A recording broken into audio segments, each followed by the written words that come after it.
Our next question is going to come from the Philippines.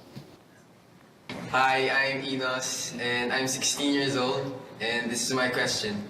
How do I develop the attitude of wanting to learn, both in secular and spiritual things?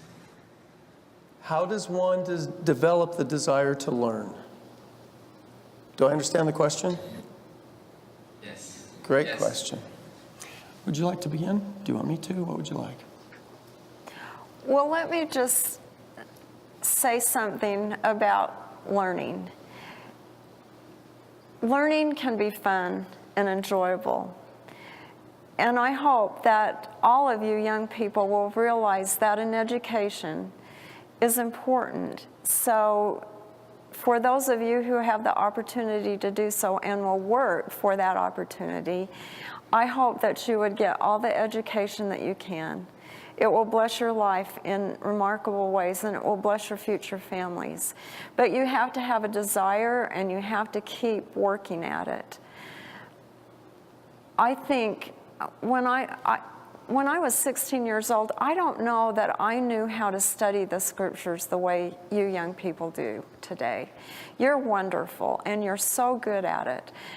I hope that you will continue that spiritual study, that you'll know that you need every day nourishment from a spiritual source, from the scriptures, from conference talks, from seminary, whatever it is, that you'll nourish yourself spiritually, and then that you'll also have a desire to learn secular things. We learn about that it's important to have knowledge of things above the earth and under the earth. It tells us that in the scriptures, and of many other things. So branch out. Don't be afraid to branch out into your studies, in your secular studies and also in your spiritual studies. And then just pray for the desire to have an inquisitive mind.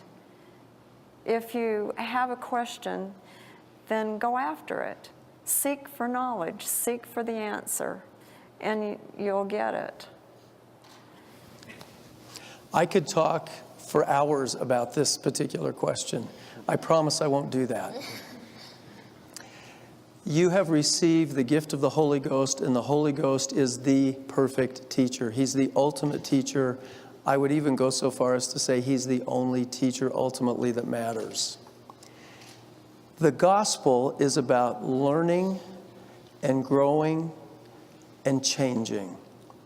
Education is about learning and changing. So the essence of the gospel of Jesus Christ is pressing forward to learn more, to become better. Not just in and of ourselves, but with help from God. For example, as you pursue whatever you might study in school, if it's mathematics or history or whatever topic, the Holy Ghost can bring all things to your remembrance. That's the scriptural description of His work. Well, that works for mathematics. If you have worked diligently to put principles of mathematics into your mind, then when you need to take a test or apply those principles, your membership in the church, the gift of the Holy Ghost, can be an assist to you in using those things for righteousness and in a way that will help you to continue to grow. It's intriguing to me that so many people, the natural man in all of us, wants to stay the same. Don't make me change. I'm used to this pattern. I want to keep doing things the way they are. But what is repenting? It's changing and improving. What is education? It's learning and changing and improving. So the natural man wants to stay the same. The man of Christ, the woman of Christ, is constantly pressing forward, changing, trying to improve. Learning is the essence of the restored gospel of Jesus Christ, and we have heavenly help in that process of learning. Now, since I can talk with you and you can respond, is this making any sense? Is this helping you, or are there parts of your question that you feel that we've missed? Yes.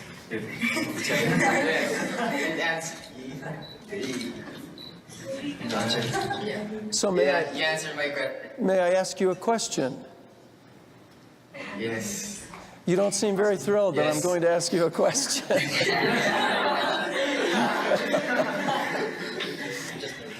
I'm So- just nervous. Well, that's okay, so am I. So, based on what you heard, not what I said, but what you heard, what does that suggest for you? What do you learn from That that? I should make more effort in learning. And as you do so, if you will work diligently, then you'll have help from heaven by the power of the Holy Ghost to improve your learning. Yes, yes. Seek learning by study and also by faith, the scriptures teach. Great question. Thank you. Thank you. Can I just say something too? I think one of the greatest places that you can learn is in the mission field, as you prepare for a mission and as you go on a mission. The learning curve is steep and it's hard, but the things that you learn as a missionary bless you for the rest of your life, and they give you the tools that you need to be able to learn secular things. So you learn how to study and do spiritual things, and then you're blessed to be able to do the secular learning as well. And they can go hand in hand.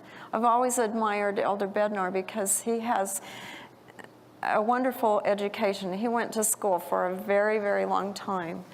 But he always looked at what he learned through the lens of the gospel. He didn't ever look at the gospel through the lens of what he learned. And it's helped keep him on a path of learning, both secular and spiritual learning. That has blessed him, it's blessed our family, and it's brought opportunities to him and to us in a remarkable way. That will come to you if you can learn how to do secular and spiritual learning. So hopefully you're going to serve a mission someday.